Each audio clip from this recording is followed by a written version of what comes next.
Okay. Hey. Okay. Here we go. The Blackfire audio tapes. Tape 8, October 15th. Still no sign of the preacher. No records, nothing. Something tells me he won't stay hidden for long. For the Lord hath designed a most cruel and dark place. Yes, he has. It's where we put the heathen, the guilty men and women, in his pavilion of pain, where lakes of fire burn, and hot coals fall as hailstones from a black sky. You see, Gotham's days are numbered. I've seen it. He's shown it to me. He's shown me the fire. He's shown me the bodies writhing in flames. 'Cause that's what's waiting for you. You who don't accept me into your heart.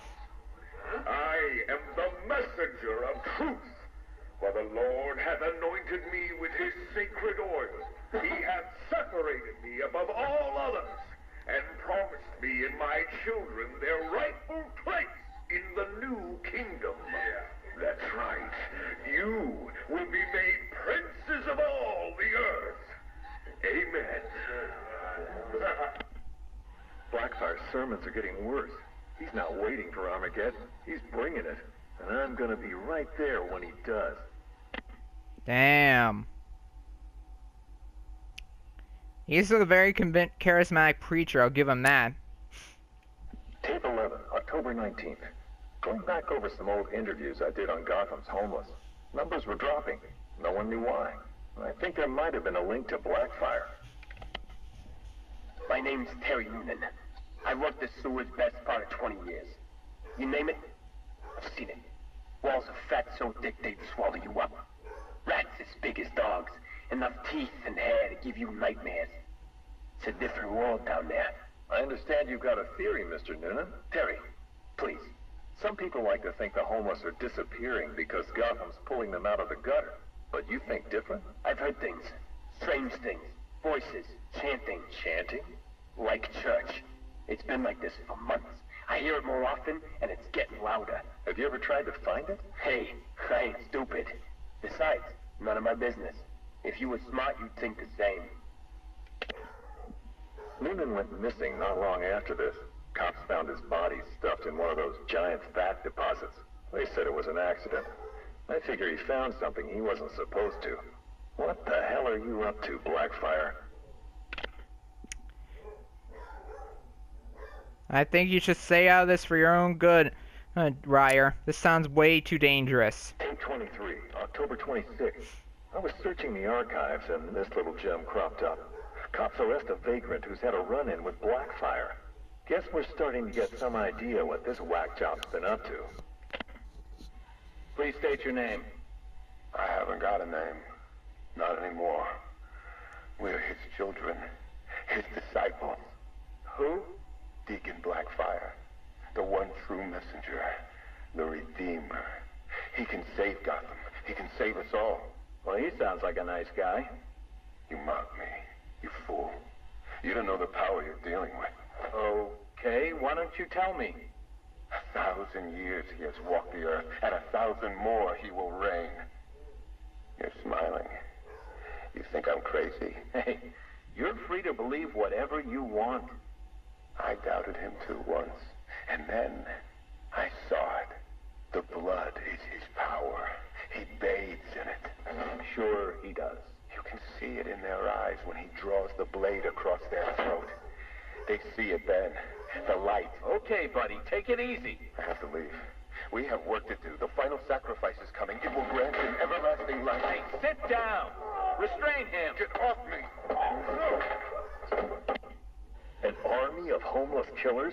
Human sacrifices? Bathing in blood? I hope they're planning another sacrifice. You can't win the awards without a little human tragedy. Jackass. Tape 25, October 30th. Got my hands on this forensic report.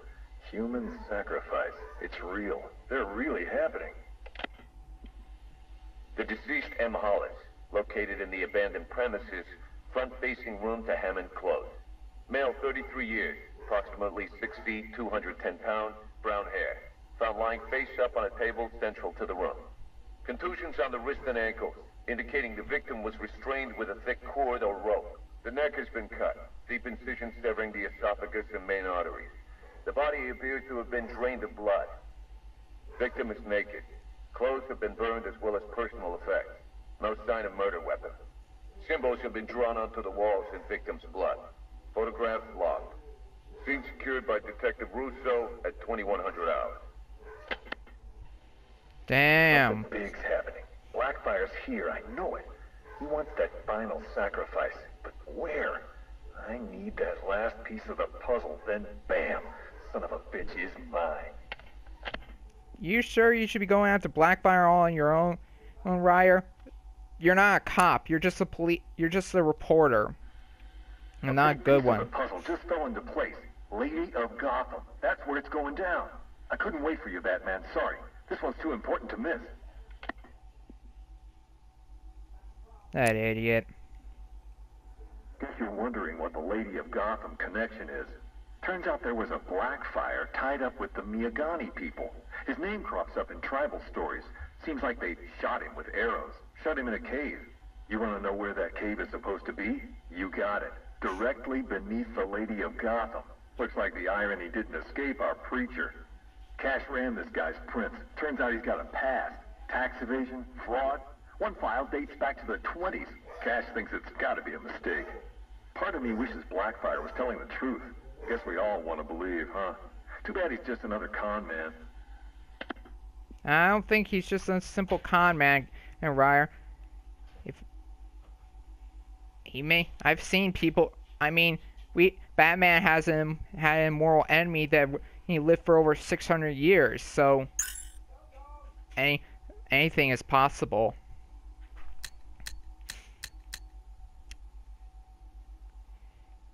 All right.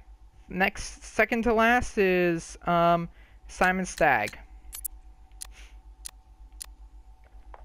Damn it! Sorry. Dropped it. Jittery hands. I keep thinking someone's gonna barge through the door at any moment. The scotch probably didn't help. Oh, sorry. Forgot to introduce myself, didn't I?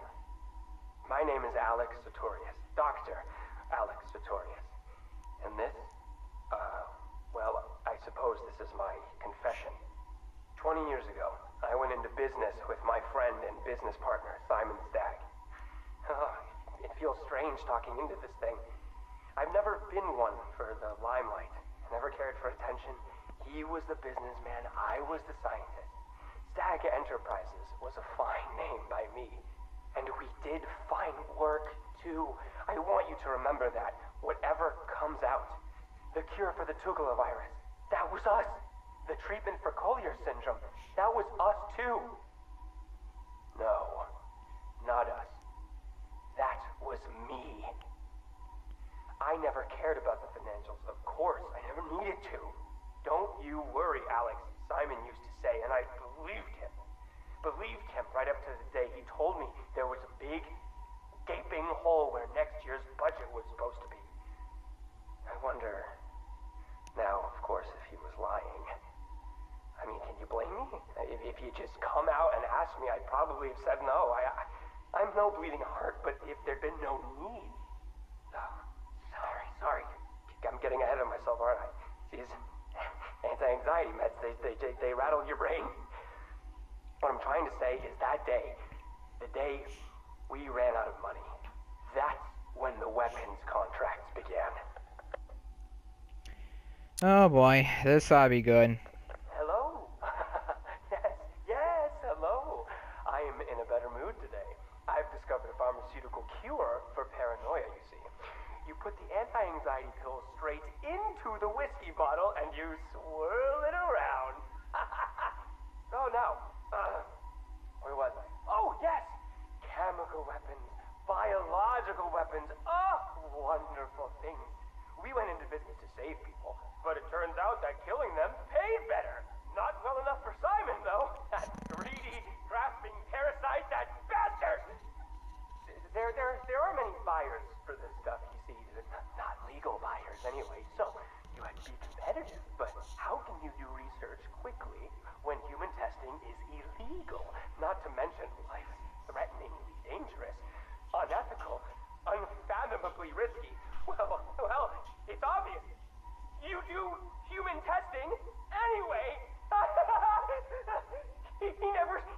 He never told me where they came from. Just that no one would miss them. Oh, God. You think I want forgiveness? You think this is some desperate mea culpa? I was raised Catholic, but I chose science over faith. This is not about me, this pathetic, drunken confession. I struck my bargain. Let him threaten me into silence while I worked on my vaccines, my cures. So don't judge me, whoever you are. Whichever junior reporter at the Gotham Herald was lucky enough to press the play button on this device. No! This isn't about me. This is about him. He's gotten worse. We're a pharmaceutical company in name alone these days. It's all weapons. Some to the army, even more to the people the army's fighting. And now Scarecrow's here? I know what they're doing. They're taking my technology, my mass inoculation device, and they're turning it into something twisted, something wrong. Well, I won't let that happen. I won't turn a blind eye anymore. This confession will be my epitaph, the proof that I was not content to weigh the good I've done against the evil done by him anymore. If you were listening to this... Dr. Sartorius, Mr. Stagg would like a word.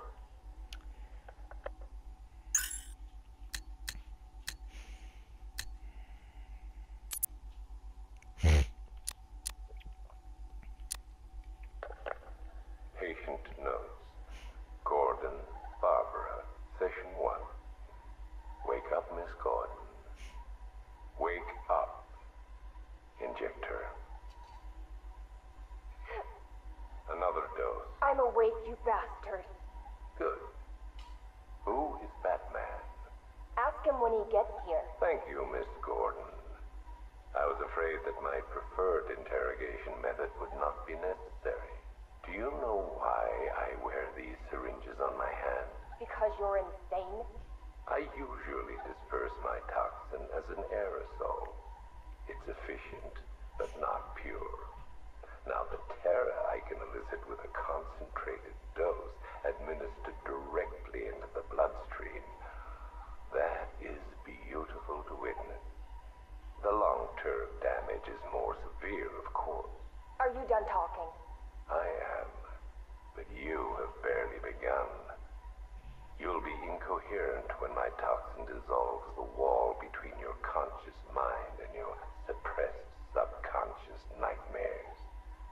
But as those fears slowly recede, they'll take this pathetic defiance with them. You're still talking. Very well. Get the hell away from her! He's gone. Did he hurt you? Spare me the good cop, bad cop routine. No. See, you're supposed to keep me talking. Play for time. Wait for Batman. That's what he taught you, right? I've got nothing to say to you. Me?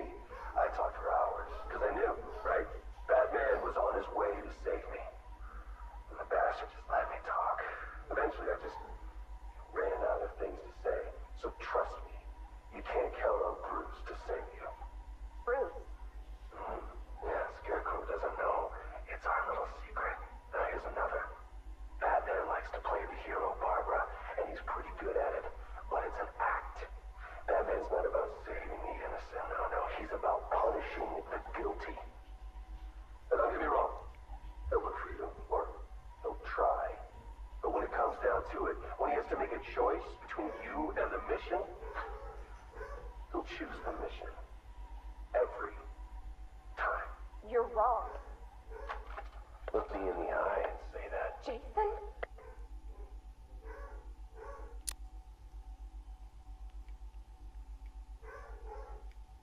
Jason, this is wrong. This is justice. He left me. He lost you. And he mourned for you. Come home. I can't go back. You don't know what Joker did, Barbara. He hollowed me out and filled me back up with hate and...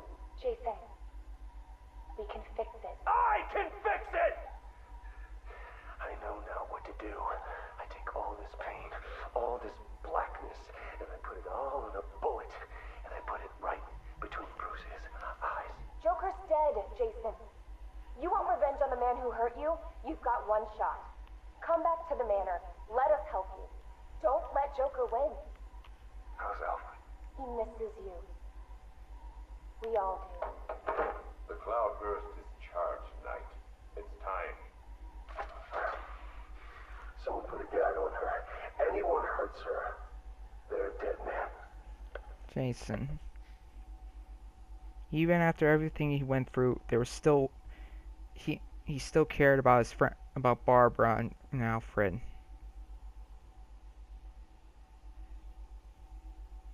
Hearing his story almost makes me cry. Always leaves me on the verge of tears.